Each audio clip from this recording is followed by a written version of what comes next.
Di pa luto?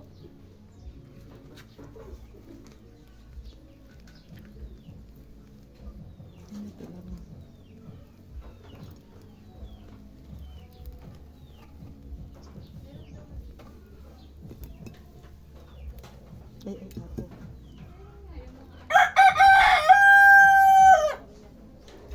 Kawawa ka naman, Mang.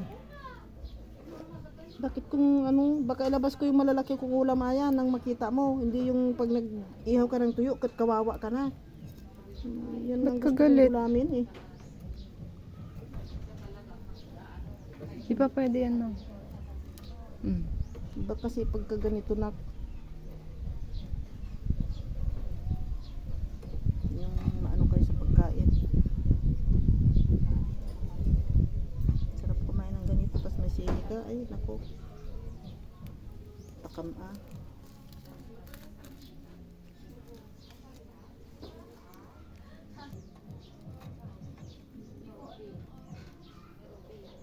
Diba? Di pa pwede yan, Mang.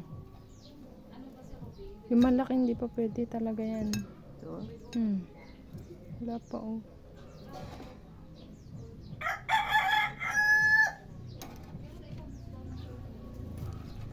Yan. Tagal na.